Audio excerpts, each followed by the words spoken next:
નમસ્કાર દર્શક મિત્રો, જીટીપીએલની ગુજરાતી ચેનલના સર્જક સાથે સંવાદમાં આપનું સ્વાગત છે.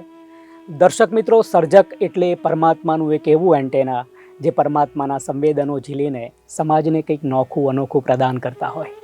દર્શક મિત્રો, આપણે સર્જકની આ બહોળી વ્યાખ્યામાં અનેક સર્જકોને ઉજવ્યા છે. અનેક જૂની રંગભૂમિના કલાકારો, નાટ્ય કલાકારો, મ્યુઝિક કમ્પોઝરો, સંગીતકારો, ગાયક કલાકારો, કવિ, લેખક એમ બહોળા અર્થમાં સર્જકની આપણે વ્યાખ્યા કરી છે. અનેક સર્જકો સાથે આપ રૂબરૂ થયા છો. જીટીપીએલ ગુજરાતીની આ વિશેષ પ્રસ્તુતિ સર્જક સાથે સંવાદમાં આપનું ફરીથી સ્વાગત. આજે આપણી સાથે વિશેષ એવા જ એક સર્જક ઉપસ્થિત છે. એમની સાથે રૂબરૂ થવું છે. આદરણીય શ્રી પ્રવીણભાઈ શ્રીમાળી સાહેબ. જીટીપીએલના તમામ દર્શકો અને જીટીપીએલ વતી આપ સૌ વતી એમનું સ્વાગત સ્ટુડિયોમાં કરીએ. નમસ્કાર સાહેબ. નમસ્કાર. દર્શક મિત્રો, પ્રવીણભાઈ શ્રીમાળી સાહેબનો પરિચય તો હું સમયાંતરે અત્યારે આપતો જ રહીશ, પરંતુ મારે ખાસ વાત એ કરવી છે કે પ્રવીણભાઈ શ્રીમાળી સાહેબે સમાજ કલ્યાણ ખાતામાંથી, ગુજરાત સરકારમાંથી નાયબ નિયામક તરીકે લાંબી સેવાઓ આપીને હાલ નિવૃત્ત થયા છે. લેખન તરીકેની કારકિર્દી એમણે શરૂ જ રાખી હતી એમના જીવન દરમિયાન, ને હવે પુસ્તકો પણ આપી રહ્યા છે. મૂળ તો આપણે સર્જકને પોખવા છે. નમસ્કાર પ્રવીણભાઈ, સ્ટુડિયોમાં સ્વાગત છે. પ્રથમ પ્રશ્ન એ થાય કે પ્રવીણભાઈ, સિલજમાં આપનો જન્મ, વતન પણ સિલજ, અમદાવાદનું મેટ્રો શહેર, આ આપણું ઠાઠ નગર છે અમદાવાદ, અને પાટનગરમાં જઈને આપ વસો છો. જી જી જી. ગાંધીનગરમાં. તો બાળપણના સ્મરણો વાગોળવા છે કે આપનો જન્મ થાય છે સિલજમાં, પ્રાથમિક શિક્ષણ કેટલું લીધું, માધ્યમિક શિક્ષણ કેટલું લીધું ને ઉચ્ચ શિક્ષણ કેટલું લીધું? આમ તો અત્યારે જે અમદાવાદનો વિસ્તાર ચારે બાજુ લગભગ 10-15 કિલોમીટરના એરિયામાં ફેલાઈ ગયો છે. એ પહેલાંની જ્યારે વાત કરીએ તો મારું ગામ સિલજ, એ બિલકુલ થલતેજને અડીને આવેલું આ ગામ, અને સિલજ ગામમાં મારો જન્મ થયો. જન્મ થયા પછી બાળપણ પણ ત્યાં જ ઉછર્યું, ગામમાં જ ઉછર્યું. અને એ સમયનું જે ગ્રામ્ય વિસ્તાર હતો એ ધૂળની ડમરીઓ ઉડે, વાહન વ્યવહારની કોઈ એટલી બધી સગવડ પણ નહીં. ત્યાં મારું પ્રાથમિક શિક્ષણ મારા ગામમાં ધોરણ 1 થી 7ની જ શાળા હતી, પ્રાથમિક શાળા. એટલે પ્રાથમિક શાળામાં પ્રાથમિક શિક્ષણ મારું ત્યાં થયું. તો ચાલતા ચાલતા ચાલતા થલતેજની શાળામાં મેં ધોરણ 8માં પાછું એડમિશન લીધું, અને ત્યાં મારું 8 થી મેટ્રિક સુધીનું મારું શિક્ષણ થલતેજ ગામમાં થયું. બરાબર. આ રીતનું મારું પ્રાથમિક અને માધ્યમિક શિક્ષણ મારા ગામ અને થલતેજ ગામમાં પૂરું થયું. ઉચ્ચ શિક્ષણ ક્યાં સુધી લીધું? હવે થલતેજ ગામમાં મેં એસએસસી પાસ કરી. એનું પણ એક મને આનંદ થાય એવી વાત એ છે કે મારી આખી શાળામાં, થલતેજ ગામની જે સંસ્કાર વિદ્યાલય છે એ સંસ્કાર વિદ્યાલયમાં આખી શાળામાં એક કન્યા મારા કરતાં વધારે હોશિયાર હતી. એટલે આખી શાળામાં મારો બીજો નંબર આવ્યો એસએસસીમાં. અને એ સમયના 57% એટલે અત્યારના તમે 97% ગણી શકો.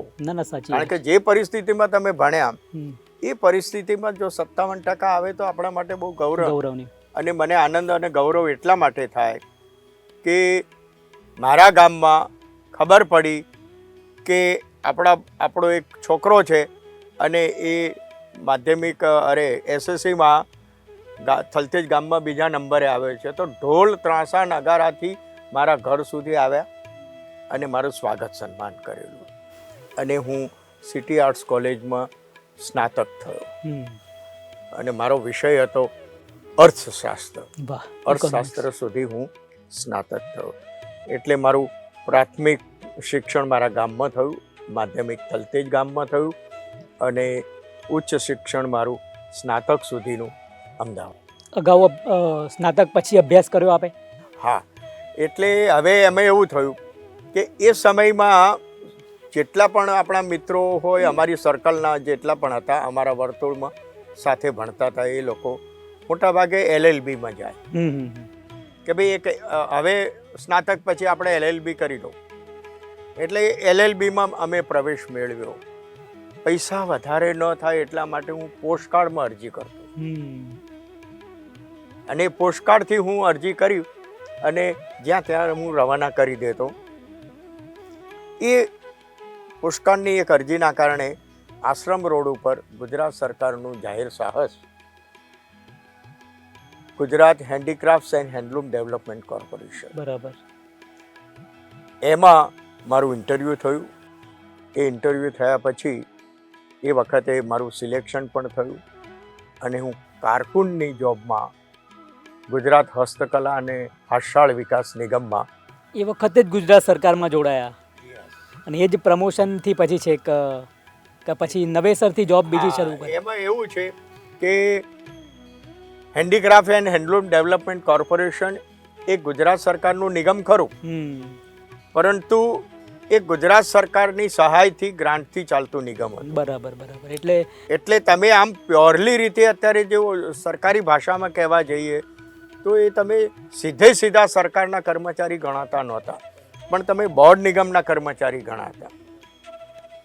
એટલે હું ત્યાં નોકરીમાં જોડાયો, એમાં પણ મારી પ્રગતિ થઈ, સારી થઈ પ્રગતિ, અને પ્રગતિના કારણે અને પ્રમોશન પણ મળતા રહ્યા. પ્રમોશન થકી 1984માં સમાજ કલ્યાણ ખાતાની એક જાહેરાત આવી. બરાબર.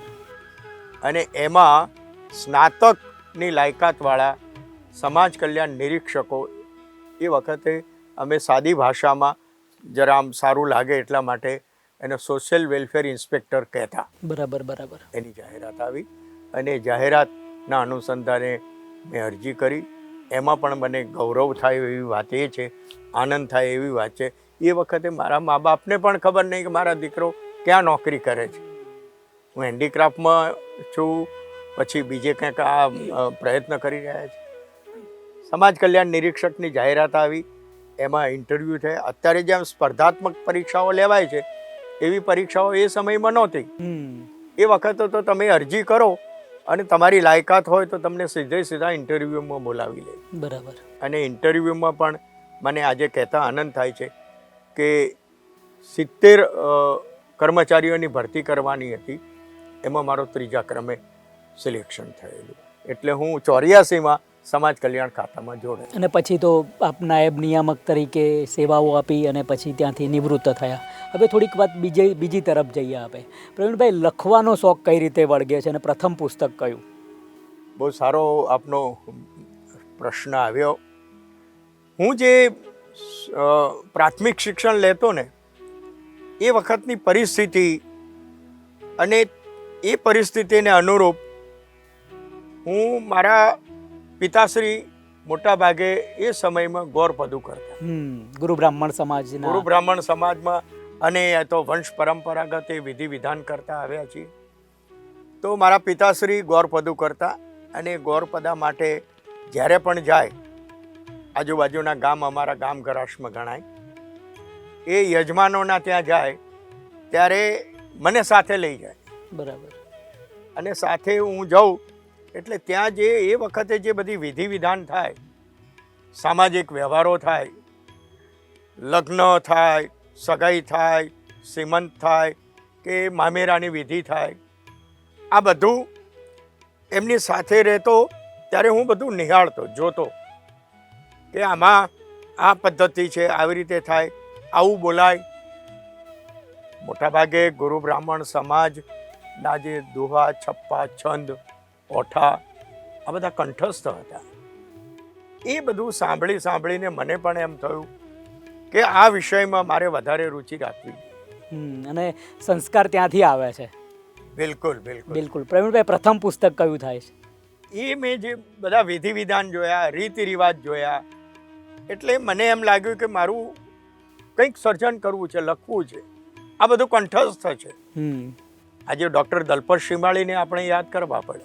હરિજન સંત અને કારણ કે એમણે કંઠસ્થથી ગ્રંથસ્થ કર્યું. બહુ ગજબનો અદ્ભુત કામ આપ્યું. એ હું વાંચ્યું. માહિતી ખાતાએ એને પ્રકાશિત કરેલું. હાજી. એને મને મેળવ્યું, મેં એ વાંચ્યું.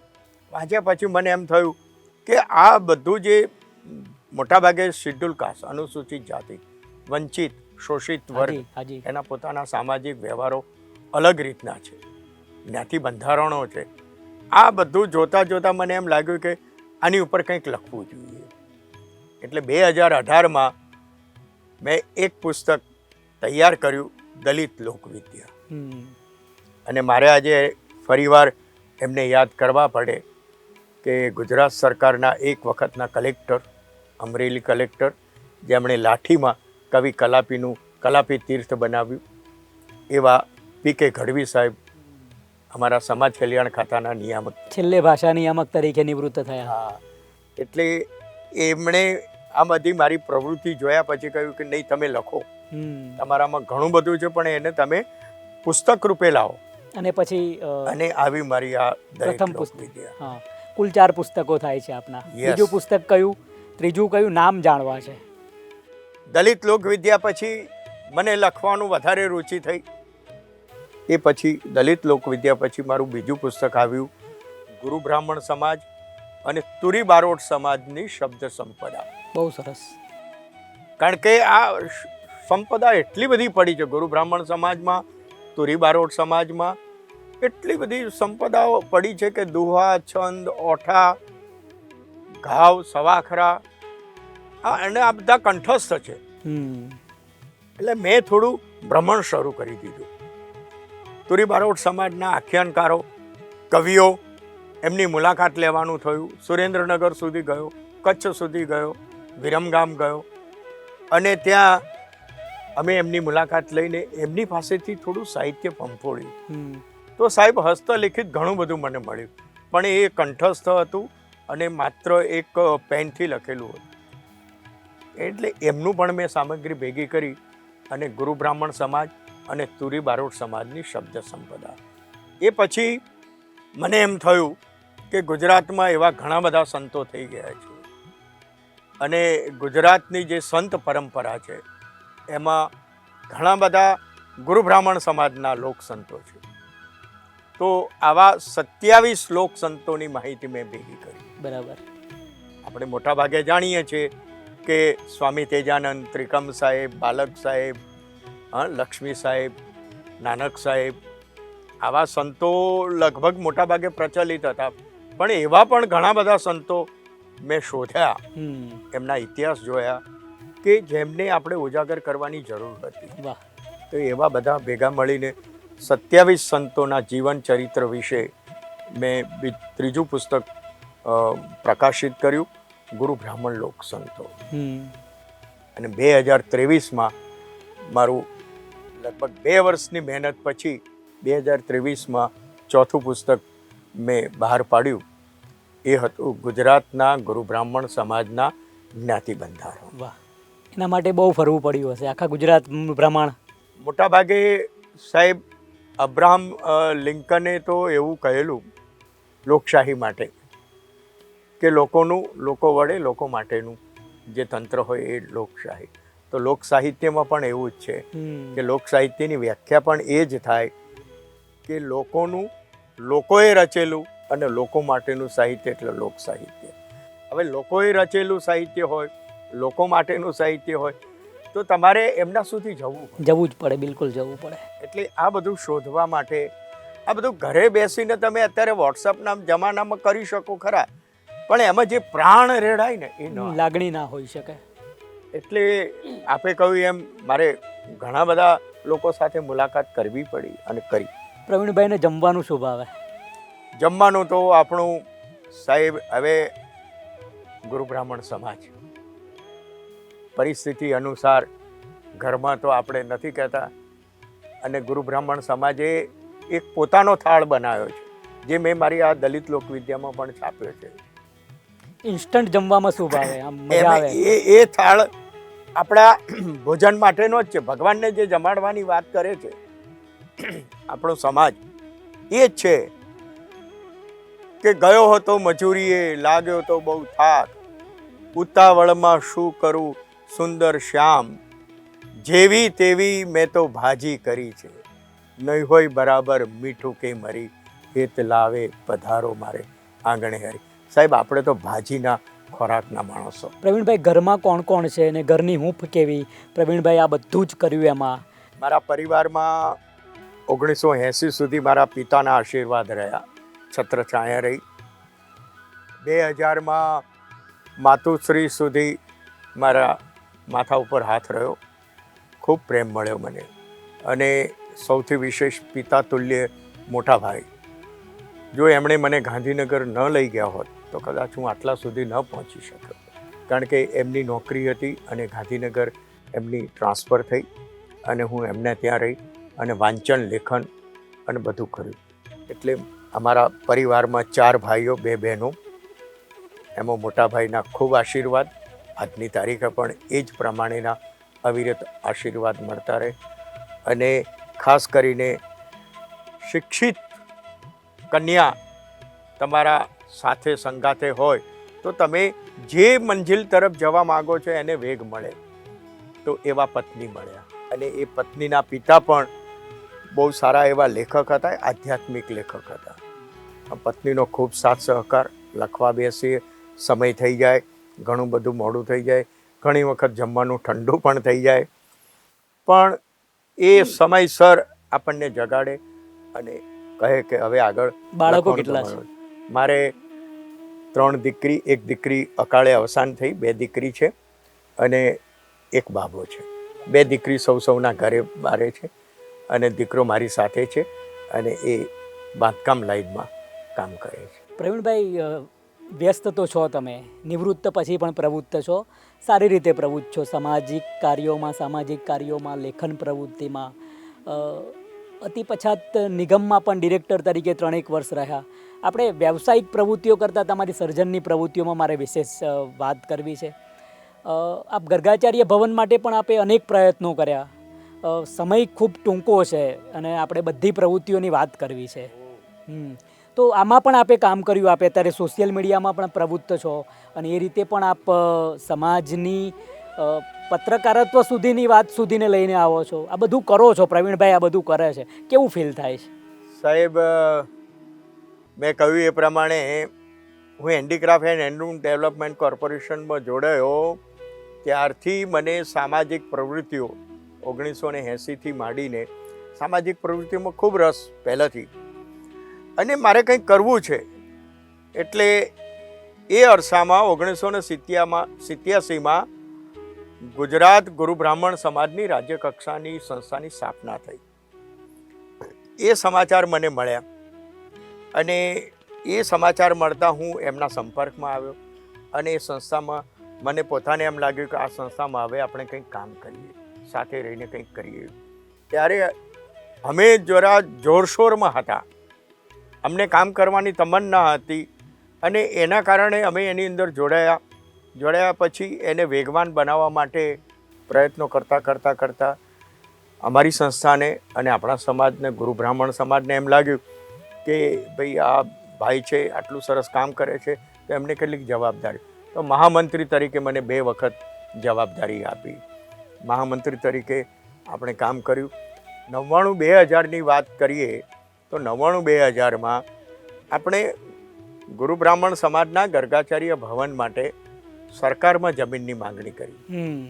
એ વખતમાં રોહિત સમાજની પણ માંગણી હતી, વણકર સમાજની પણ માંગણી હતી, પ્રજાપતિ સમાજની પણ માંગણી હતી, રાજપૂત સમાજની, ઘણા બધા સમાજોએ માંગણી કરી જમીન માટેની. તો આપણે પણ એક માંગણી મૂકી. સારામાં સારી વાત એ વખતે એ બની કે એ સમયમાં હું સમાજ કલ્યાણ ખાતામાં OS કેડરમાં હતો, કચેરી અધિક્ષક. અને ફકીરભાઈ વાઘેલા, સ્વર્ગસ્થ ફકીરભાઈ વાઘેલા સાહેબને આજે નમન સાથે યાદ કરવા પડે. એમના કાર્યાલયમાં મને તેઓ આસિસ્ટન્ટ તરીકે લઈ ગયા, મંત્રી હતા ત્યારે. અને લઈ ગયા ત્યારે મારું કર્તવ્ય તો સમગ્ર સમાજ માટે હતું, અનુસૂચિત જાતિ માટે હતું, પણ મારું ધ્યાન વધારે કેન્દ્રિત ગુરુ બ્રાહ્મણ સમાજમાં થાય, સ્વાભાવિક છે. એ વખતે જમીનની માંગણી મૂકી અને ફકીરભાઈ વાઘેલા સાહેબને અમે કહ્યું કે સાહેબ, આ માંગણી આપણી ચાલે છે અને અમારે કંઈક કરવું છે ગાંધીનગરમાં. તો ફાઇલ એમણે જોઈ, કહ્યું કે તમને મળવી જ જોઈએ. અને મારે આજે ફરીવાર એમને એટલા માટે યાદ કરીએ કે એમણે જાતે ફાઇલ લઈ અને તે વખતના તત્કાલીન મુખ્યમંત્રી શ્રી કેશુભાઈ પટેલ સાહેબ પાસે પોતે ગયા અને કહ્યું કે સાહેબ, આ સમાજ છે, આ સમાજને કંઈક શૈક્ષણિક સંકુલ બને એના માટે આપણે કંઈક કરવું જોઈએ, તો આપણે જમીન આપીએ. અને એ વખતે અમારો હુકમ થયો. પ્રવીણભાઈ, ક્યાંય પોખાયા હોય આપ તો એ અંગે થોડીક વાત કરવી છે. પોખાવામાં તો સાહેબ જો સમાજે મને ખૂબ આપ્યું છે. બિલકુલ આપ્યું છે. સમાજે મને ઘણીવાર મારા સન્માન કર્યા છે. હાજી હાજી. મારો હમણાં જ એક કાર્યક્રમ થયો, અમારું જે સમાજ કલ્યાણ ખાતાનું જે વર્ગ 1-2નું એક એસોસિએશન છે જેને અમે રજિસ્ટ્રેશન કરાવેલું છે, એનું નામ આપ્યું છે અભૂતપૂર્વ અધિકારીઓનું મંડળ. એમાં હમણાં જ લગભગ 3 મહિના પહેલાં બહુ વિશાળ કાર્યક્રમ રાખી અને 4 આઈએસ અધિકારીઓએ મને પોંખ્યો, મારું સન્માન કર્યું અને સમાજે તો મને ખૂબ પોંખ્યો છે, ખૂબ સન્માન આપ્યું છે. પ્રવીણભાઈ, ભવિષ્યનો શું પ્લાન છે? ભવિષ્યનો પ્લાન તો ઘણા બધા ઊંચા સપનાઓ છે કે જે મહેનત કરી, જે પરિશ્રમ કરી અને દોડધામ કરી અને આપણાથી થાય એ કર્યું છે, એનો આત્મસંતોષ તો ચોક્કસ છે જ. ઘણું બધું કર્યું છે, ઘણું બધું કરવાનું બાકી છે. તો ગર્ગાચાર્ય ભવનનું નિર્માણ થઈ જાય અને ઝડપથી થાય, એક તો એ સપનું છે. અને એમાં અત્યારે હાલના જે કંઈ પદાધિકારીઓ છે એમની સાથે રહી અને આપણે એ ભવન નિર્મિત થાય એવા પ્રયત્ન કરવા છે. અને ભવિષ્યનો બીજો મારો પ્લાન તો એ છે કે મારું જે સાહિત્ય લેખન છે એ અટકે નહીં, હાથ ચાલે, ધ્રુજે નહીં ત્યાં સુધી, આંખો બરાબર વાંચતી થાય ત્યાં સુધી અને મસ્તિષ્ક આપણું મગજ કામ કરતું રહે ત્યાં સુધી લખવાનું મારો પ્લાન. આપ એક સામાજિક કાર્યકર છો, કેળવણીકાર છો, ગુજરાત સરકારના ઉચ્ચ કક્ષાએથી નિવૃત્ત થયા છો, એટલે આપને વહીવટની પણ એક જવાબદારીની ખબર છે. એક બાજુ આપ લેખક છો, સંવેદનશીલ માણસ છો, સામાજિક બંધારણો પણ લખી જાણો છો. આ બધામાં એક તો એક સમાજને, એક આપણા વહીવટી સમાજમાં કઈ રીતે જીવવું, અનુસૂચિત જાતિ, ગુરુ બ્રાહ્મણ સમાજ બધાએ. આપ કેળવણીકાર છો તો કઈ રીતે કેળવણી લેવી, આપ એક સારા ફરજ નિભાવી ચૂક્યા છો, આપ સમાજમાં કાર્યરત છો, તો સામાજિક રીતે આપણી શું ફરજ ને હક્કો છે, આપનો સંદેશ? બસ સંદેશ એ જ છે, એ સંદેશ આપતા રહીએ છીએ સમાજને અને હવે એને એક સેમિનારના રૂપમાં સંદેશ આપીએ છીએ અમે. આમ તો સામાન્ય રીતે અત્યાર સુધીમાં જ્યોતિષ વિદ્યા ઉપર સેમિનાર કરે એમાં સંદેશ આપ્યો, વિદેશ અભ્યાસ માટે માર્ગદર્શન આપવાનો સેમિનાર આપ્યો કે ભાઈ તમારે જવું હોય તો સરકારની લોન સહાય કેવી રીતે મળે, કયા દેશમાં જવું, એક સંદેશ આપ્યો, સમાજને એકત્રિત કર્યા. અને હમણાં જ જેમાં આપની પણ હાજરી હતી કે ટીવી એન્કરિંગ, પત્રકારત્વ અને એનાઉન્સમેન્ટ, આ આપને પરિચય છે ને જાણો છો એ પ્રમાણે મને એન્કરિંગનો પહેલેથી શોખ, એટલે એમાં મારા સમાજને મારે ઉમેરવો હતો કે ભાઈ તમે આ બધા ફિલ્ડમાં જાઓ, આ ક્ષેત્રમાં જાઓ. તો સમાજને મારો એ જ સંદેશ છે કે પે બેક ટુ સોસાયટી. આપણી પાસે કંઈક છે એમાંથી કંઈક આપો, સમાજ માટે આપો. સમાજ માટે આજે આપેલું કાલે ઉગશે અને થાય એટલું કરો, થાય એટલું કરવાનું, મન કહે એટલું કરવાનું, આત્મસંતોષ થાય અને સમાજનો ઉદ્ધાર થાય એ કરવાનું, એ જ મારો સંદેશ. એક લીટી સાંભળવી છે આપની લિખિત જ્ઞાતિ બંધારણોમાંથી, આપના શબ્દોમાં. સાહેબ, આ જે પુસ્તક તૈયાર થયું એમાં થોડીક વિગત આપું, કારણ કે ઘણા લોકો હજુ એમ કહે છે કે ભાઈ આપણે ગોળવાદ, પરગણાવાદથી દૂર જવાનું છે. ચોક્કસ હવે નવી પેઢી એમાંથી બહાર આવી રહી છે, પણ હજી જે પ્રણાલિકાઓ છે એ તો પ્રણાલિકાઓ છે, એને એકદમ તમે નિર્મૂળ નહીં કરી શકો. અને મને અહીંયા આ વાંચ્યું એ પહેલાં ફરીવાર તમને કહી શકું કે મોટાભાગે એસસી સમાજ, અનુસૂચિત જાતિ સમાજમાં જ્ઞાતિ બંધારણો છે, લેખિત બંધારણો. તમને બીજા સમાજમાં જોવા નહીં મળે. અન્ય સમાજમાં કદાચ પટેલ કરતાં ઠાકોર, રબારી સમાજમાં હોઈ શકે, પણ અનુસૂચિત જાતિની જે 36 પેટા જાતિઓ છે એમાંની જે મુખ્ય જે જાતિઓ છે, જેને આપણે વણકર કહીએ, રોહિત કહીએ, ગુરુ બ્રાહ્મણ સમાજ કહીએ, તુરી બારોટ કહીએ, સેનવા, પછી નાડિયા, હાડી, વાલ્મીકી સમાજ, આ જે મુખ્ય જ્ઞાતિઓ આપણે આપણા ગુજરાત રાજ્યમાં છે એ જાતિઓના બધાના જ્ઞાતિ બંધારણો લેખિતમાં છે.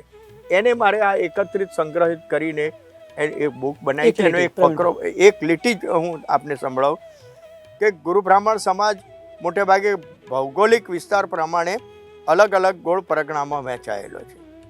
આ દરેક ગોળ પરગણાના સામાજિક વ્યવહારોના જ્ઞાતિ બંધારણો પણ અલગ અલગ જોવા મળે છે. આ જે અલગ અલગ જ્ઞાતિ બંધારણો છે એનો સંગ્રહ આ મારું પુસ્તક. પ્રવીણભાઈ, કોઈ પ્રશ્ન મારાથી ના પૂછાયો હોય અને આપ પ્રકાશ પાડવા માંગતા હોય? મોટા ભાગે મારે જે કહેવાનું હતું એ વિષયો અને એ પ્રશ્નો આપના તરફથી આવી જ ગયા છે. દર્શક મિત્રો, આપણે પ્રવીણભાઈ શ્રીમાળી સાહેબને મળી રહ્યા હતા. દરિયા જેવું જીવન છે, વટવૃક્ષ જેવું. ગુરુ બ્રાહ્મણ સમાજ હોય અને અનુસૂચિત સમગ્ર સમાજ જાત મહેનત કરીને અને કશું જ ના હોય, શૂન્યમાંથી સર્જન કરીને આગળ વધવાનું હોય છે. અને પ્રેરણા સ્ત્રોત રૂપે સમાજને કઈ રીતે મદદરૂપ થાય, સમાજના યુવાનો કઈ રીતે પાછા કાર્યરત થાય, એ માટે હંમેશા રત અને પ્રવૃત્ત રહે છે પ્રવીણભાઈ. એમણે સમાજ કલ્યાણ ખાતામાં છેક ઉચ્ચ કક્ષાએથી નિવૃત્ત થઈને મેનેજિંગ ડિરેક્ટર તરીકે અતિ પછાત નિગમમાં પણ કામ કર્યું. ગરગાચારી ભવન માટે પણ શરૂઆતથી પ્રયત્નો હતા એમના. અત્યારે જમીન પણ ફાળવણી થઈ છે, એનું ભવન બને એવું એમની આમની આકાંક્ષા છે એ પણ પૂરી થવાની છે. બીજી વાત એ કરવી છે કે એમણે ગુરુ બ્રાહ્મણ સમાજ ગુજરાત સરકારમાં પણ જવાબદારી નિભાવી. અત્યારે વર્કશોપો કરે છે, સેમિનારો કરે છે, સતત રત અને પ્રવૃત્ત રહે છે. સમાજ માટે હંમેશા એમની ચિંતા જાગતી અને હંમેશા લાગણી વારી લીલીછમ રહી છે. દર્શક મિત્રો, 24 મિનિટમાં આપણે બધું તો ના પૂરું કરી શકીએ. એમની આ છેરી ઝરમર આપણે માણી છે. જીટીપીએલ પરિવાર વતીને આપ સૌ દર્શક મિત્રો વતી પ્રવીણભાઈનો આભાર માનીએ. જીટીપીએલ સ્ટુડિયોમાં આવવા માટે હાર્દિક આભાર સાહેબ. આપનો પણ ખૂબ ખૂબ આભાર. ધન્યવાદ.